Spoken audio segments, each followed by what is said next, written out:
Me llamo Manuel Corachán, nací en el año 1938 en San Sebastián, aunque luego ya mi familia vino a Barcelona. Toda mi formación, escolaridad universitaria, etcétera, ha tenido lugar aquí en Barcelona. Acabé la carrera de medicina en el año 64 y mi primer contacto con África no fue hasta el 69. ¿Qué hice durante ese tiempo? Pues formarme, a pesar de que mucha gente aquí decía que no hacía falta, ¿no?, prepararse tanto. Yo hice 3 años de rotatorio en Suiza, 1 año de medicina interna aquí y 1 año de medicina tropical en Ámsterdam. La verdad es que aquí yo no encontré mucho soporte para saber qué tenía que hacer para ir a África y cómo formarme. Estoy hablando de los años 60. Pero tuve el atrevimiento de escribir al doctor Schweitzer, que había sido Premio Nobel de la Paz en el 57, un gran especialista de Bach, tocaba el órgano muy bien, se ve, y tenía un hospital rural.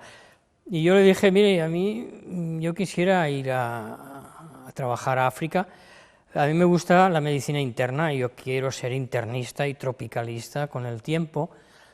Y él, yo creo que muy bien, me aconsejó y me dijo, si tiene tiempo, mejor haga una formación más plurivalente y vaya a una zona rural a hacer un poco de cirugía, un poco de ginecología, pediatría, medicina interna, y después ya se haga usted internista. Si lo puede hacer, hágalo, porque conocerá una realidad rural, y en cambio, cuando sea internista, pues ya irá a un sitio más importante, en la capital. Bueno, pues tenía razón. Fui allá, a una zona rural. ¿Qué motivó un poco, qué precipitó, de qué manera yo confirmé mis deseos como estudiante de medicina de llegar a esta especialidad? Pues la culpa la tuvo mi abuela, sin saberlo, la pobre, y además que no les gustó mucho que fuera a trabajar al trópico a toda la familia, pero ella era una persona que me vio como estudiante, que era una persona inquieta, eran los años del franquismo, ella tenía amigos en Francia y dijo, vete para allá. Tengo amigos que tienen chicos de tu edad, te lo pasarás muy bien. Efectivamente me lo pasé realmente muy bien. Pero además tuve la suerte de caer en casa de un médico que tenía reuniones a cuya casa acudían otros médicos que habían trabajado en excolonias francesas. Bueno, esto a mí me ayudó mucho, porque yo me di cuenta allí que la medicina tropical era una parte de las infecciosas, que era una especialidad académica, que tenía sus instituciones, que había sociedades, y dije, hombre, si yo quiero que esto sea la carrera de mi vida, pues yo quiero que esta parte pues, académica sea importante, porque había decidido que sería mi vida.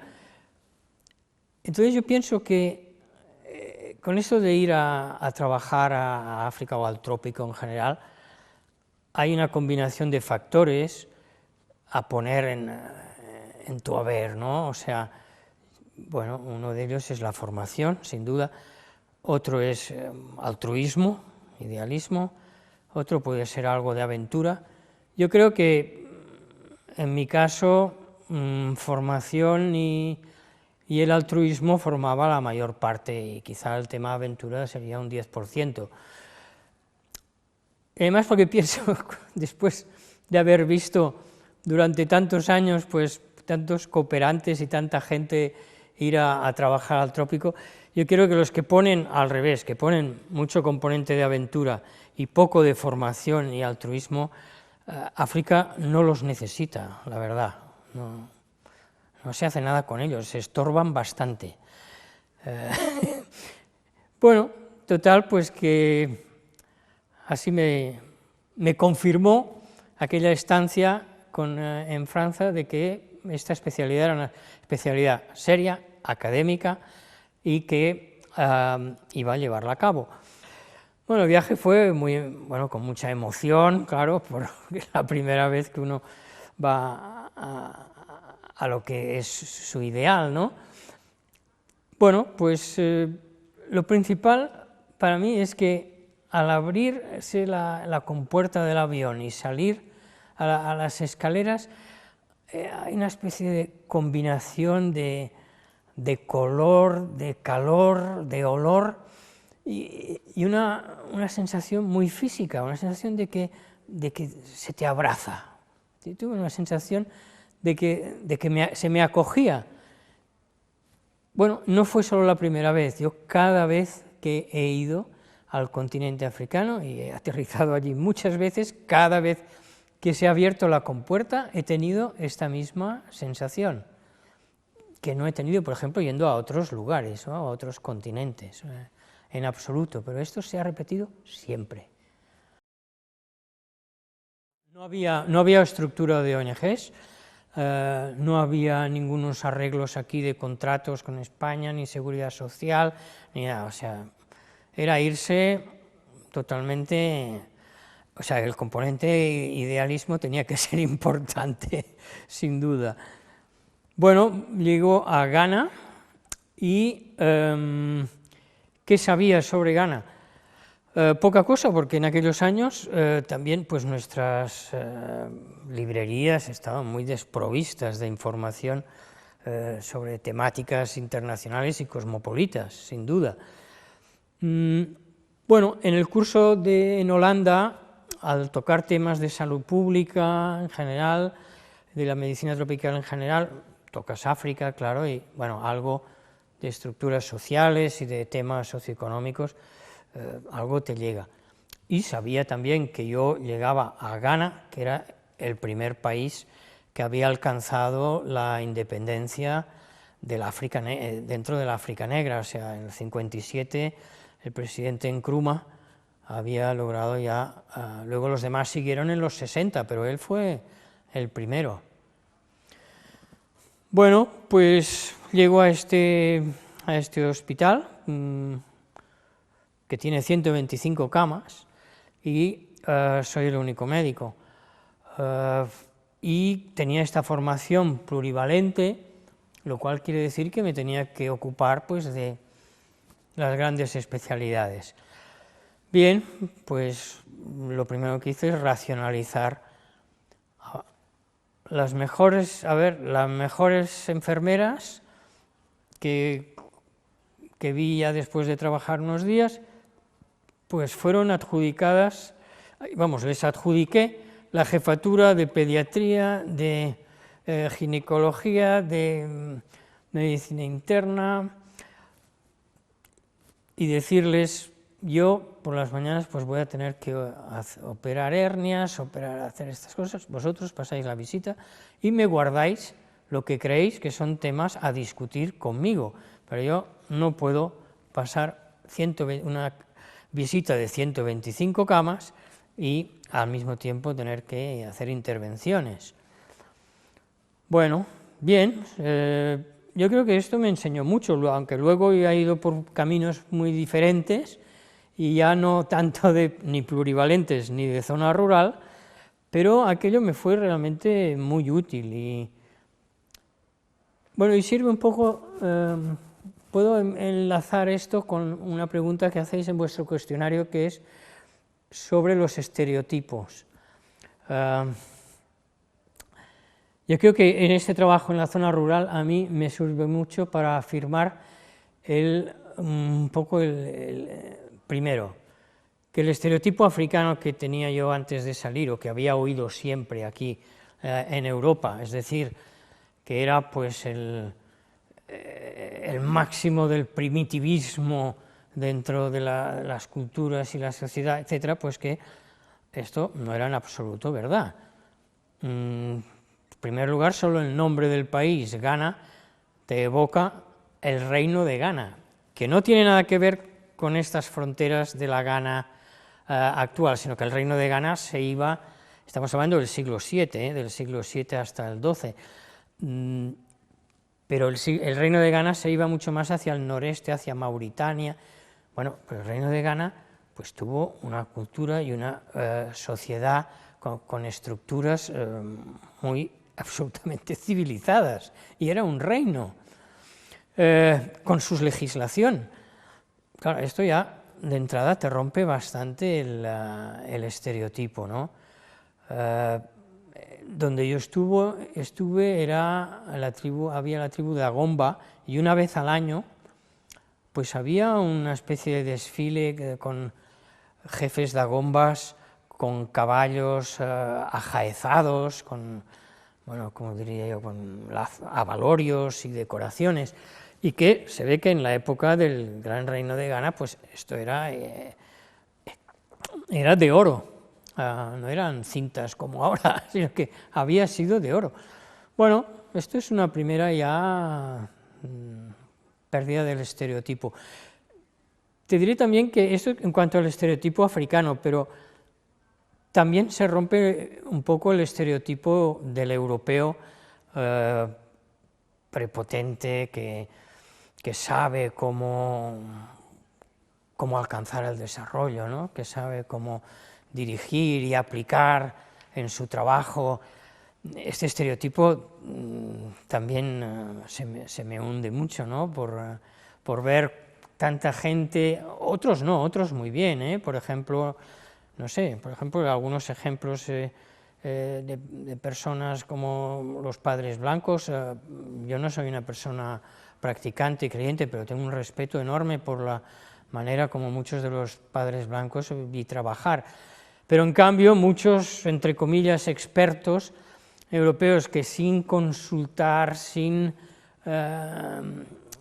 previos preparaciones, compartir, etcétera, se ponen a querer ejecutar aquello que han aprendido en un despacho europeo y quererlo aplicar. Esto también se me hunde como el europeo como indispensable motor para el desarrollo. Es una gota más, es una gota necesaria seguramente, sí, pero digamos que de otra manera. Y esto a mí me hizo afirmarme en el tema de que la formación en África es importante para tenerlos formados y que lo ejecuten ellos. Es decir, que la ejecución no tengamos tanta importancia nosotros en la ejecución, sino más bien en la planificación y en la formación de personas africanas que lo van a ejecutar. El norte de Ghana, una zona muy presahélica, muy dura de clima, era el Pre-Sahel, bueno, difícil, y luego bueno, también yo diría que ahí comenzó también un compromiso con lo que es la pobreza, compromiso personal, ¿no? Luego también al trabajar luego en otros sitios que veremos más adelante, también, pero allí claro es más visible en la zona rural. Yo claro que conocía la pobreza, en la Barcelona de los años 50 y 60, en la periferia de Barcelona había pobreza, pero yo diría que no me impactó o no supo impactarme de la manera que lo hizo en África. Aquí era una pobreza triste, más gris. Tenía la impresión de que quizá es falsa, pero tenía yo esta impresión, que las personas estaban un poco avergonzadas de ser pobres y era un poco sórdido. En África había pobreza, pero yo la veía en tecnicolor y con gentes que no estaban en absoluto avergonzadas, sino que tenían una dignidad magnífica, ¿no? Y una dignidad que era un ejemplo, y que esto me hizo mucho más impacto a mí para decir, el compromiso con trabajar hacia la pobreza lo has de tener. Y luego esto, Manuel, esto es la forma en la cual vive la gran mayoría de la humanidad. Y lo que estamos viviendo en Europa y en Occidente es algo extraordinario, es una cosa casi cinematográfica, ¿no? Pero que no es la realidad. Sí, no hay duda, ya he dicho que claro, llevar un hospital de 125 camas solo es duro. Yo estaba con mi mujer y mi primera hija también, y bueno, duro porque había poca, bajo el punto de vista de la alimentación, por ejemplo, era difícil encontrar elementos, ¿no? Había arroz, había gallinas, había huevos, pero muy poca fruta, por ejemplo, ¿no? Que uno piensa que va a África y... Aparte de papayas, no había realmente nada más en este sentido. El trabajo sobre todo de tener que hacer este número de intervenciones diarias, pues bueno, es fatigoso, ¿no? Sin duda. Y luego porque en este hospital hacía tiempo que no había habido cirugía y entonces venían de Costa de Marfil cercana, venía gente también pues a hacerse operar allá. Era un hospital que era mitad del gobierno y mitad de una misión inglesa. Y bueno, la verdad es que fue muy bonito porque, como te he dicho antes, yo no soy una persona practicante y creyente, en cambio, pues me llevé perfectamente bien con la parte misionera, porque estas personas que había allá, no se preocupaban de si yo cumplía o no cumplía. Ellos lo que querían era una actitud ética, moral mía para con ellas. Sí. Por ejemplo, yo una vez, pues, hubo una mujer que estaba bajo raquianestesia y la estaba interviniendo por una ruptura del útero. Esta mujer tenía ya 7 hijos y había tenido 3 cesáreas. Yo me planteé de que esta mujer sí quería ser esterilizada y ella dijo que sí, que no sabía que había esta posibilidad. Ella, claro, con raquianestesia lo puede decir, dijo que su marido podía firmar por ella o poner una huella dactilar, cosa que hicimos. Pero entonces, al acabar, todo fue muy bien, pero una monja estaba vigilando la anestesia y que todo fuera bien, y dijo: usted me ha puesto en un compromiso porque esto no está permitido por la religión católica. Yo le dije: pero sí, pero comprende usted que esto es una indicación médica. O sea, es una persona que con 7 hijos y tiene 3 cesáreas, vive a 30 kilómetros de aquí, ha tenido la suerte de estar cerca por aquí cuando ha tenido la ruptura uterina, pero la próxima se muere en su pueblo. Es una indicación médica. Bueno, sí, pero bueno, pues a todo tendríamos que arreglarlo. Yo tengo toda la confianza en usted, y sé, pero le comunico que yo tengo un problema moral. Yo dije: pero ¿por qué no lo habla usted pues con el obispado o pida consejo? Y entonces eran tiempos de Juan XXIII, del Papa Juan XXIII. Gran suerte, porque me ayudó, porque allá pues cuando fue al obispado, a la capital, pues le dijeron: mire usted, sobre este tema hay muchos comités, y en los comités científicos, médicos, se dice que hay situaciones en las que esto debería hacerse, y aunque la Iglesia Católica pues todavía no lo tenga permitido y es por escrito, pero los comités que son de consejeros al Papa Juan XXIII, pues esto se ha dicho muchas veces. Bueno, por suerte pues todo fue muy bien y ella volvió muy tranquila y acabamos perfectamente bien, muy felices y muy tristes de dejarlo, pero yo entonces tenía que ser internista dejar ya la zona rural, completar mi formación de internista y entonces irme otra vez a África. Entonces vuelvo aquí, ya tenía un año convalidado de medicina interna, y en aquella época, a diferencia de ahora, que son 5 años, entonces hacían 3.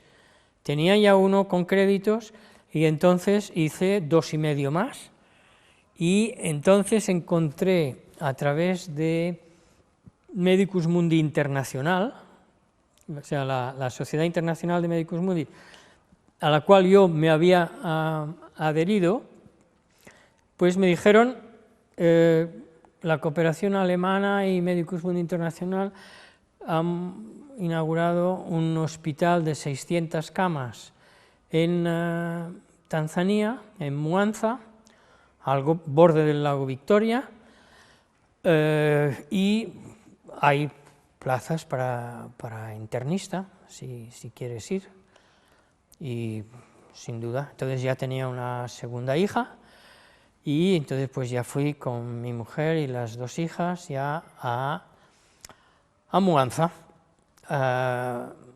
Tanzania, un lugar bellísimo al borde del lago Victoria.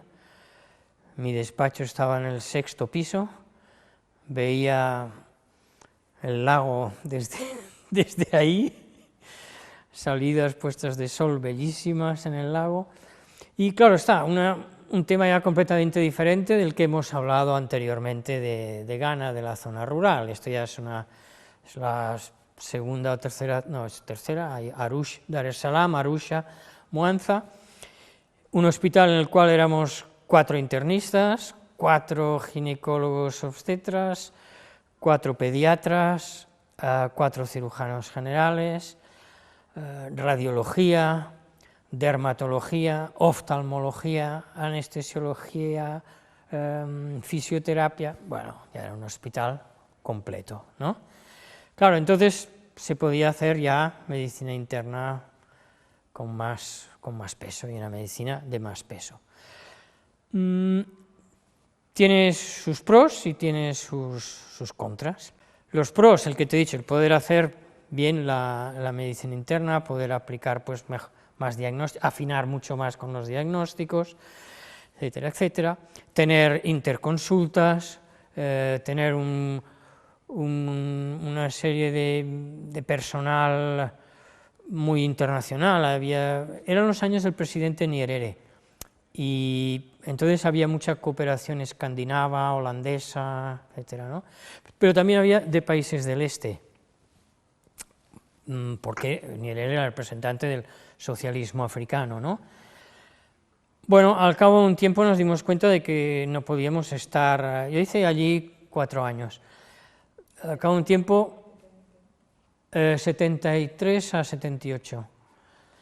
Entonces dije, bueno, nos reuníamos y decíamos, está bien, hacemos reuniones clínicas, estamos teniendo un buen nivel, recibimos estudiantes de la Universidad de Dar es Salaam para hacer un rotatorio, formamos personal paramédico, bien, pero estamos un poco encerrados aquí en una torre de cristal, hay que salir. Entonces pedimos que se nos subvencionara un proyecto que se llamaba el Outreach Program, es decir, salir del hospital para ir un poco a las comarcas, sobre todo para ver los hospitales que nos enviaban enfermos de referencia, ¿no? Enfermos problemáticos para ellos, que los enviaban a un hospital mayor con más medios.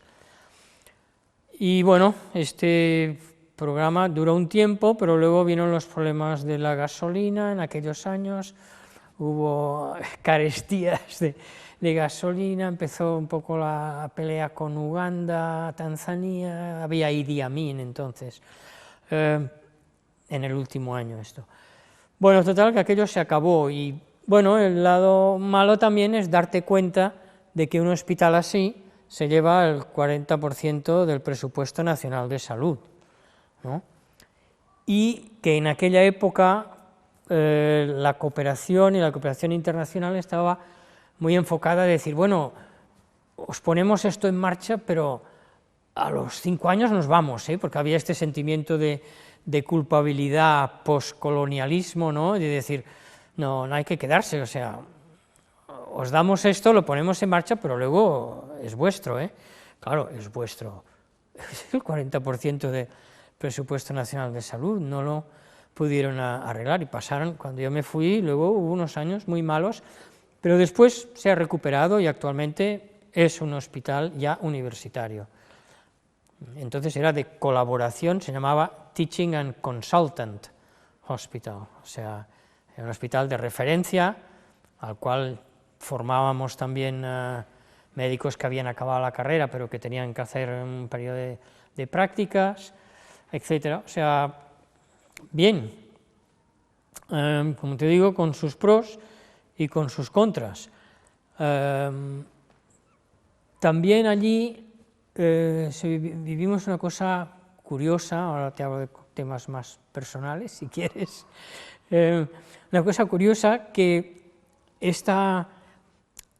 te he dicho antes que había colaboración de países muy progresistas, europeos, como eran los escandinavos, holandeses, alemanes, y también gente de países del este. Bueno, pues allí se reprodujo un poco la Guerra Fría. Es curioso, ¿no? O sea, las gentes del este y los más occidentales, ¿no? Claro, yo lo comprendo. Estas familias de países del este estaban allá, por ejemplo, sin sus hijos los habían dejado allá. Ellos venían pues para ganar dinero, o sea, el componente de idealismo que podíamos tener nosotros, ellos no se lo creían, ¿no? Ellos no podían pensar que esto podía existir. Además, era el colmo de la burguesía y bueno, el tener encima altruismo, ¿no?, o sentimientos altruistas. Fue una lástima, porque, por otra parte, pues había momentos entrañables entre las familias y gentes, pero a nivel del trabajo se produjo un poco pues una manera de trabajar más de ellos y de otros, y que querer ganar posición política, ¿no? La verdad es que fueron los años más bonitos de mi vida y de mi carrera profesional, fueron allá. Había la enorme variedad de enfermedades que podías encontrar, sobre todo al lado de Victoria, pues todavía tienes más temáticas, porque hay más vectores transmisibles, huéspedes intermediarios de enfermedad, en fin, esto ya es más técnico, ¿no? Había muchísima patología, ¿no? Y, bueno, y compañeros muy buenos, con los cuales uno se enriquecía, había posibilidad de hacer anatomía patológica, o sea, podías realmente ver la medicina tropical de una manera muy académica. Bueno, el día a día pues era un poco pasar la visita, la discusión de casos problemáticos con los otros colegas, luego hacer consultas externas por la tarde, y luego ya a partir de las 5 así pues vida familiar. Sí. Luego también pues muchos colegas de fuera, colegas locales, sobre todo el doctor Kigadie, por ejemplo, un tanzano internista, que luego el último año que yo estuve allí, ya en mi 4.º año, ya fuimos haciendo el pasaje para que él fuera el jefe del departamento, lo cual pues bueno, siempre te deja más contento, ¿no? Dices, bueno, me voy, pero ahora el jefe del departamento es un tanzaniano, ¿no? Magnífico. Y vuelvo aquí, entonces, en el 84 aquí parece que ya está un poco maduro para poder empezar un departamento de enfermedades importadas, que luego fue ya salud internacional, etcétera, etcétera, ha ido evolucionando. Bueno, desde aquí, como he dicho antes, yo tenía un compromiso con África, África me había enseñado a que tenía un compromiso con ella, y me lo había marcado muy bien. Entonces, a pesar de que yo estoy aquí llevando un departamento aquí en el Hospital Clínico de Barcelona, cada año yo salgo con el Instituto Tropical Suizo, porque soy profesor de allí durante 21 años, y ellos tienen una estación de investigación en el sur de Tanzania, en un pueblo que se llama Ifakara, y entonces yo voy como profesor clínico, como profesor de problemas clínicos allá. Voy en general unas 3 semanas, y a ellos luego a partir del 94 se añade que voy también a Mozambique durante otras 3 semanas en tareas de formación e investigación. Bueno, ¿qué quiere decir esto? Pues en el aspecto de ir con el Instituto Tropical Suizo es un curso internacional que se hace en su estación de investigación en el sur de Tanzania, a donde va gente de todo el mundo, de Asia, de Estados Unidos, de Europa, dan muchas becas a africanos también para que vayan a este curso. Y bueno, para mí era muy interesante porque yo voy a Zúrich, en Zúrich llega parte del curso y volamos de Zúrich a Dar es Salaam, y ya en el avión empiezas a conocer a una serie de gente que van a ser tus alumnos. Luego Dar es Salaam hasta Ifakara, con el tren que hicieron los chinos que atravesaba África hasta Zambia, el Tanzam, pues son 9 horas de tren. Allí vas departiendo de compartimento a compartimento para conocer a tus futuros alumnos, que vienen de todo el mundo, y luego pasas 3 semanas con ellos allá, cada día pues dando clases, haciendo seminarios, por la noche pues nada, tomándote unas cervezas y cenando con ellos un poco por ahí, y bueno, tratando de infundir a la gente no solamente los aspectos clínicos y de enfermedades, sino del compromiso que debemos de tener con un continente que ha sido tan denostado y tan olvidado, ¿no? Esto en lo que corresponde a Tanzania. Y luego en Mozambique se trata de poner en marcha lo que ahora ya es un centro internacionalmente muy conocido, pero que a partir del 94, pues junto con Pedro Alonso, pues fuimos a encontrar a ver qué lugar íbamos a poner este centro, y una vez puesto en marcha, pues yo también iba 2 o 3 semanas también cada año. Es decir, que es muy difícil de calificar cuánto tiempo o cuántos años he estado en África. Y ahí también era formación clínica del personal local, y luego coparticipar también en los temas de investigación que se llevaban a cabo allí. Bien, esto sin duda pues también es un tema que me llena de satisfacción, porque Pedro luego ha sido una persona pues que ha llevado adelante este centro, ha llevado tantas investigaciones sobre la malaria en el mismo centro de Mozambique, y ahora ya está en Ginebra como director general del programa de lucha antimalárica.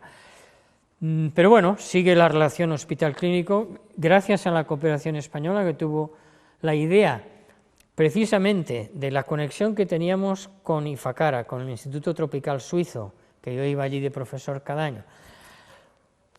Cuando Cooperación Española nos dijo al hospital clínico, cuando estábamos Pedro y yo y otras personas del equipo, el doctor Gascón, la doctora Menéndez, etc., España tendría que tener un centro también de categoría internacional, ¿dónde lo hacemos y tal?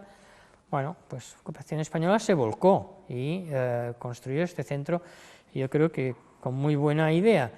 ¿Por qué? Porque hoy en día ahí, en este centro, es de referencia internacional mundial, y de allí ahora la dirección está en manos de mozambicanos, y el director es un mozambicano, a quien se le han dado armas, no solamente una caña de pescar, sino un barco con un motor, muchas cañas de pescar. O sea, se le ha formado aquí, se ha ido a Londres, luego ha estado un tiempo en la Organización Mundial en Ginebra, etcétera, etcétera, para coger una visión general de la salud, y finalmente ahora es el director. Bueno, esto, magnífico. También estoy muy agradecido al Hospital Clínico, porque yo podía hacer y podía irme de esta manera del hospital, y no me lo restaban de mis vacaciones. No es aquello de decir, bueno, te vas durante tus vacaciones, no, consideraban que esto era trabajo del hospital y que esto daba prestigio al hospital. Bueno, en esto yo no tengo más que alabanzas, ¿no? Pues, si ellos decían, si usted se responsabiliza y cree que su equipo ahí puede dar el servicio que da usted y que están dando cada día, aquí, mientras se siga haciendo esto, usted puede ir allá, porque esto va en favor también del nombre del hospital. Al mismo tiempo que estaba aquí, claro, en Sao Tomé y Príncipe yo tenía un programa de la Comunidad Europea, un programa de investigación sobre esquistosomiasis, que llevaba gente de mi equipo. Claro, también tenía que ir a verlo, pero esto era prestigio para el hospital también, tener un programa de la Comunidad Europea, financiado por la Comunidad Europea, pues bueno, pues esto también me permitían ir. Llega un momento en que decido que ya mi estructura en el Hospital Clínico funciona muy bien, yo ya tengo edad para retirarme, pues decido retirarme, y al retirarme corto con la medicina, porque encuentro que querer hacer un poco todavía de medicina y luego retirarte, al final no sabes dónde estás, tienes un pie en un sitio y en otro. Corté completamente. Tengo la suerte de vivir retirado en el campo, en un lugar aislado, donde la gente se aburriría mucho, pero yo me lo paso muy bien, y he decidido que mi compromiso con África ahora consiste en escribir. Y bueno, he escrito, muchas veces escribo en reacción también a cosas que ocurren o oigo decir. Por ejemplo, ya había empezado a esbozar un libro sobre la historia del África negra precolonial, para romper con ese tabú, ¿no? Para decir, África ha tenido una historia y se la hemos negado, ¿no? Y solo faltó que en 2007 el presidente Sarkozy en la Universidad de Dakar hace un discurso llamando a África el continente sin historia, con lo cual se le vacía parte de la audiencia. Claro, esto es un error terrible, ¿no? Y esto me enfada más y me hace pues proseguir e ir con ganas para escribir este libro, ¿no? De la África negra precolonial, donde hubieron reinos, donde había centros de estudios que solamente había habido en Mesopotamia, ¿no? Pero que se reprodujeron en Tombuctú, mucho antes que la Sorbona y que Bolonia, de la cual tanto ponemos nosotros como los primeros centros de enseñanza del mundo. No es verdad, estaban en África y había profesores de África negra. Pero hay mucha literatura, ahí los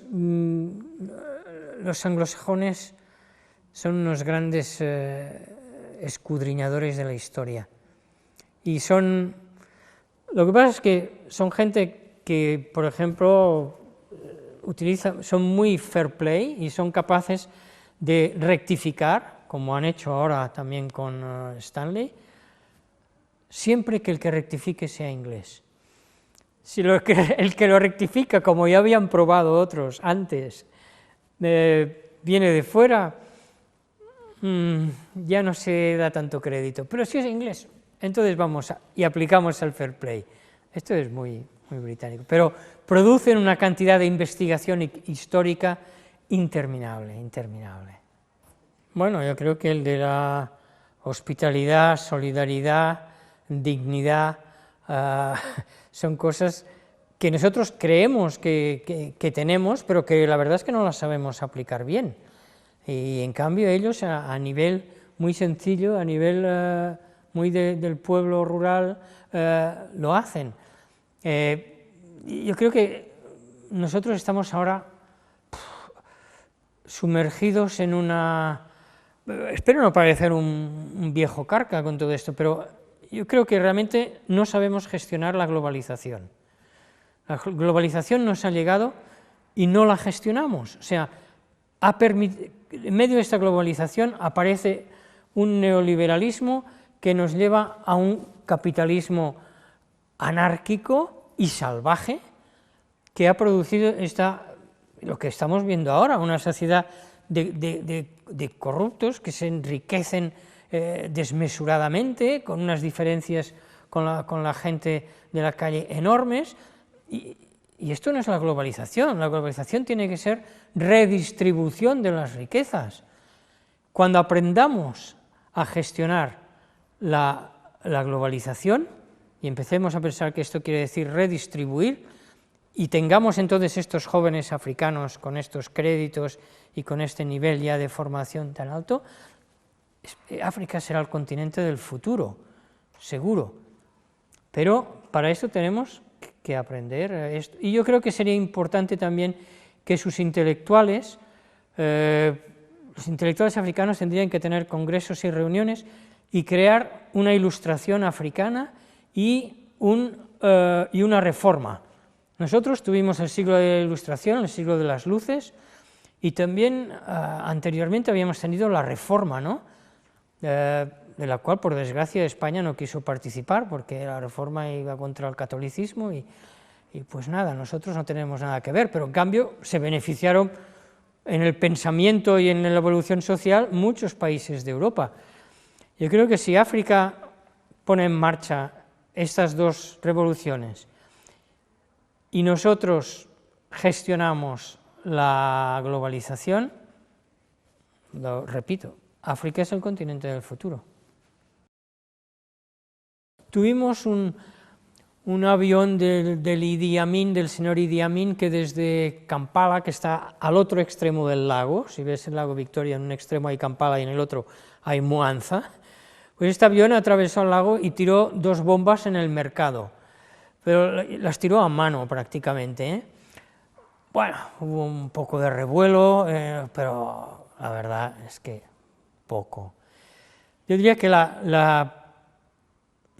no inundaciones, por tanto, no terremotos, no catástrofes enormes, pero sí que te diré que es una gran catástrofe el hecho de que en la frontera entre Tanzania y Uganda el ejército tanzano se queda en la frontera para repeler cualquier ataque que viniera por tierra, y allí se quedó unos años en la frontera.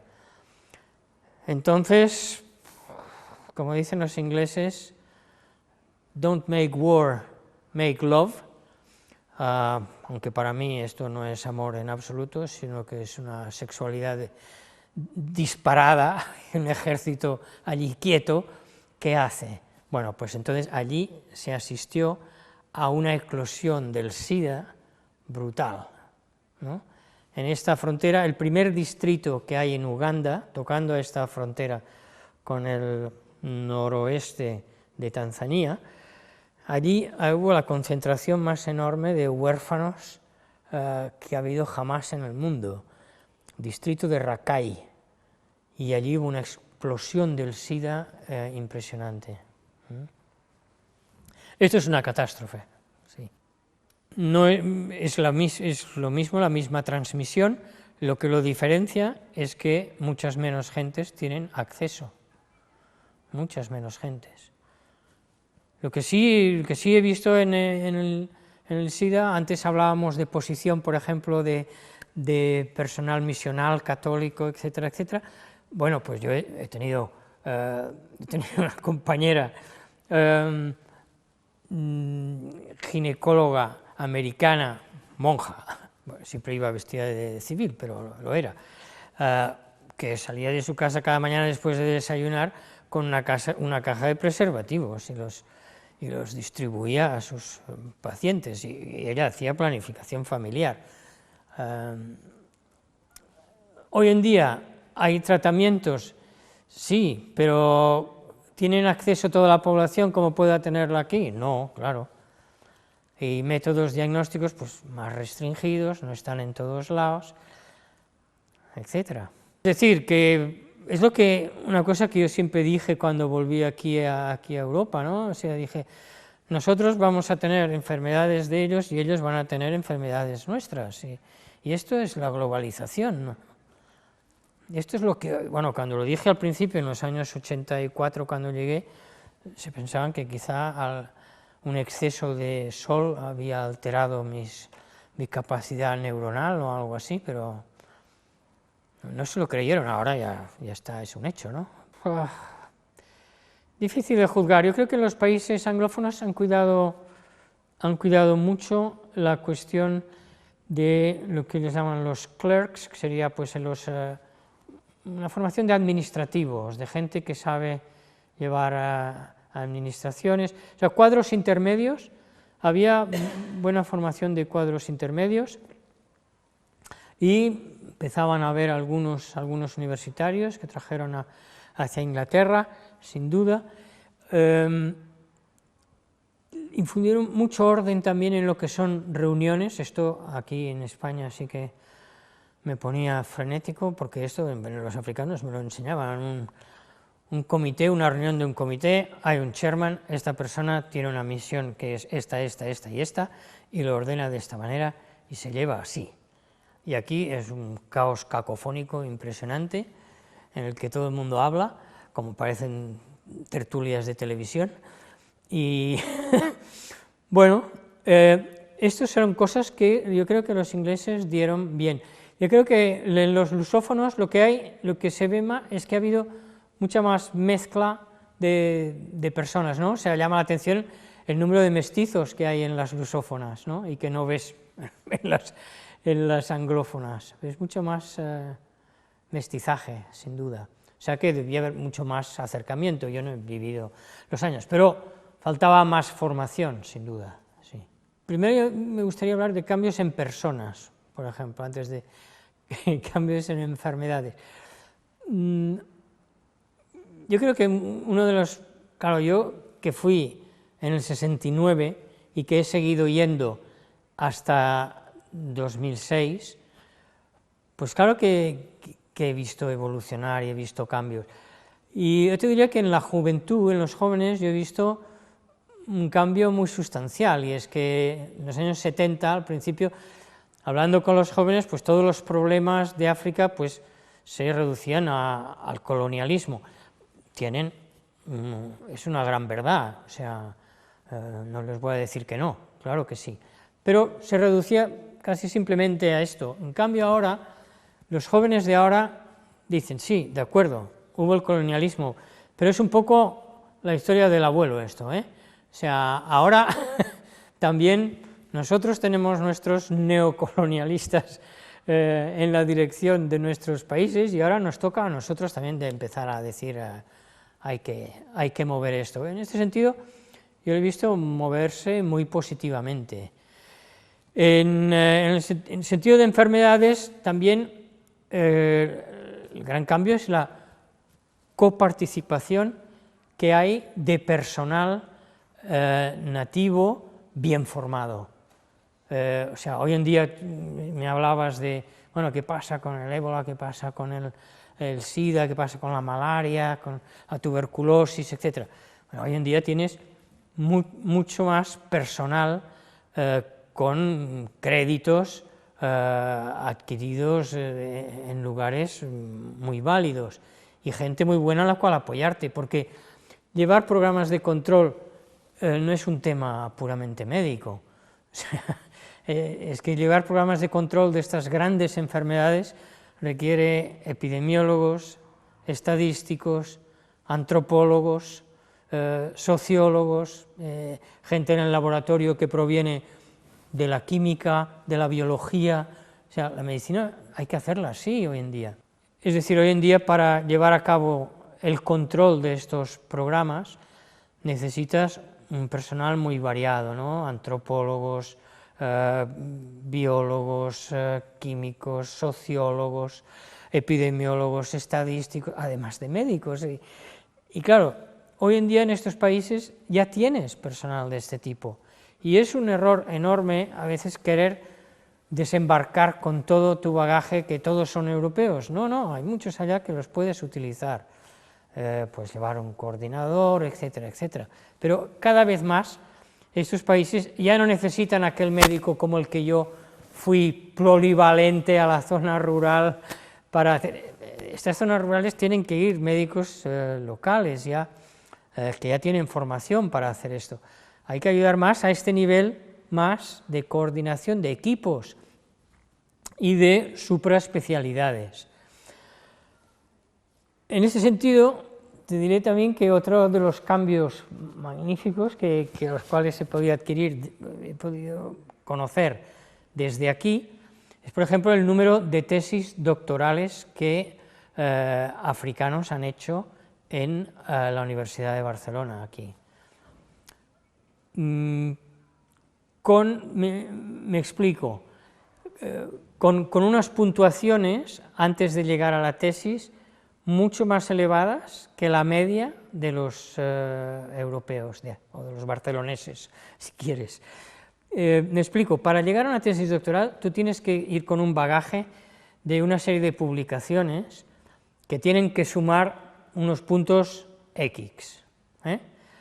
En general, los españoles llegan con los puntos X o X más 2 o 3, pero estos chicos africanos han llegado todos con X más 20 de revistas en las cuales ellos, ¿por qué? Porque han publicado en revistas de mucha más altura y con mucha más puntuación dentro del ámbito académico.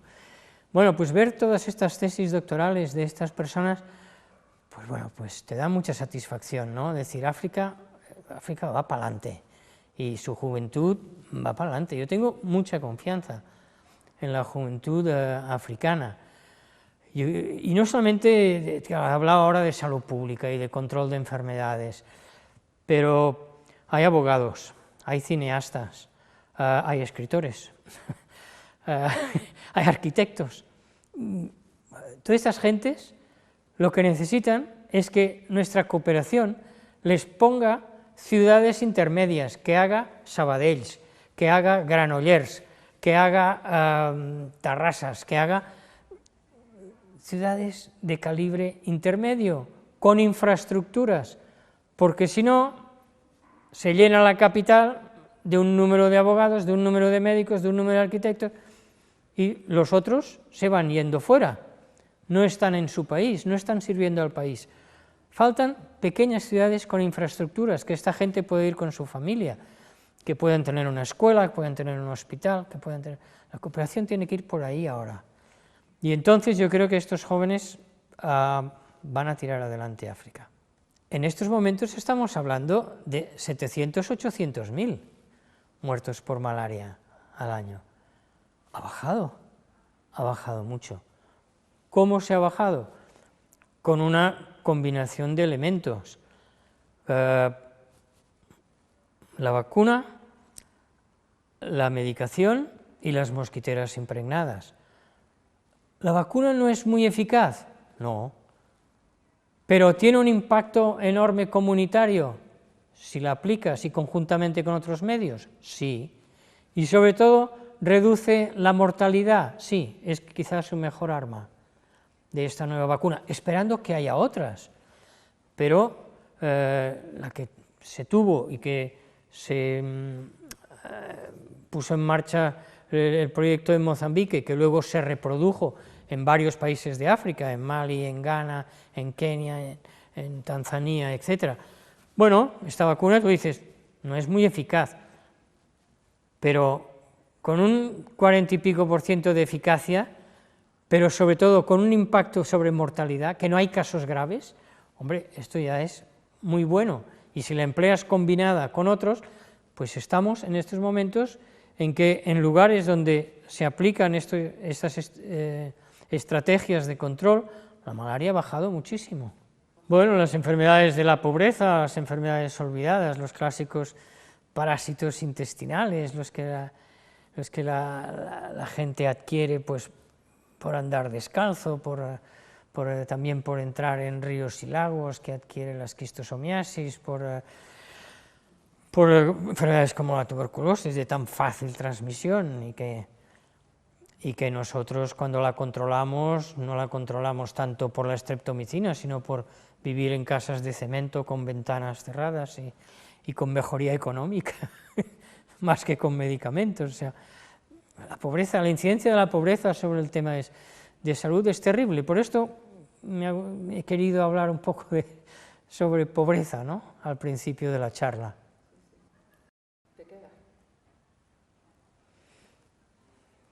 Con el haberme inculcado que me debo a ello, porque es un continente bellísimo, es de donde venimos todos, es la cuna de la humanidad, y sin embargo la hemos saqueado, la hemos expoliado de millones de personas con la esclavitud, tanto hacia el este como hacia el oeste, la hemos desestructurado, y por tanto tenemos un compromiso.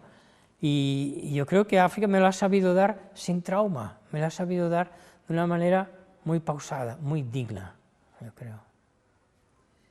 La noche que Armstrong llegó a la Luna, yo estaba con mi mujer estirados con unos cojines y colchones en la terraza de casa, mirando la Luna,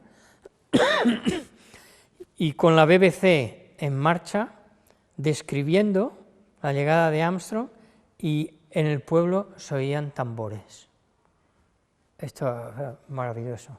La salida del sol o puesta del sol en el lago Victoria. ¿Sabes lo que es esto? Desde allí, cuando luego tienes que venir aquí a Barcelona a un hospital donde no hay ventanas, o delante de la ventana tienes una pared. Es tremendo, ¿no? Estas son imágenes que no se borran. Es más de África del Oeste, yo diría, el yassa, quizá. Hacemos en casa pollo yassa o pescado yassa, arroz con...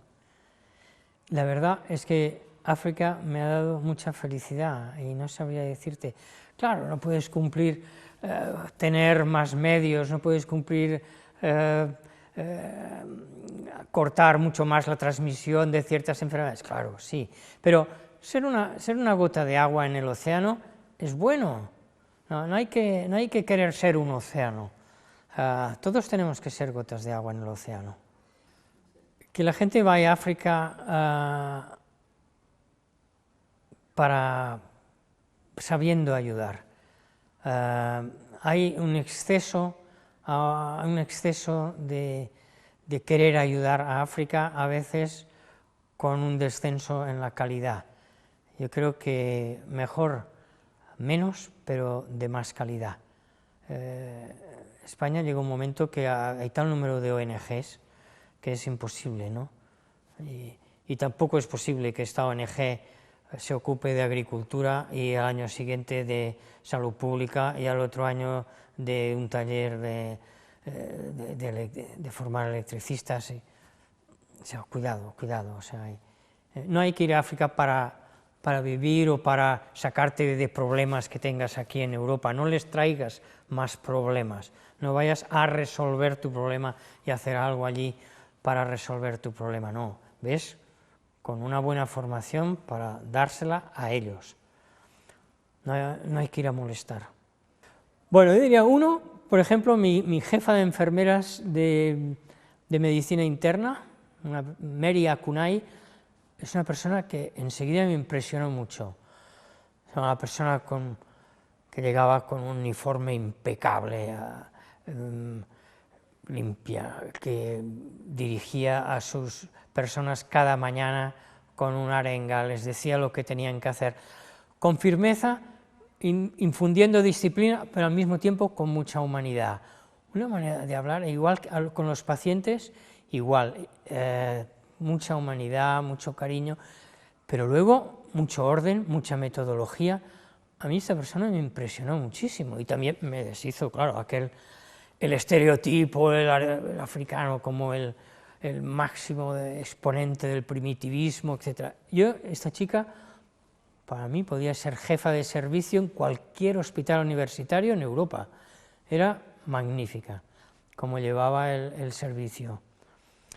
Después tuve una experiencia personal también muy interesante. Yo visité a la esposa del presidente Nyerere. María Nyerere ¿Por qué me impresionó?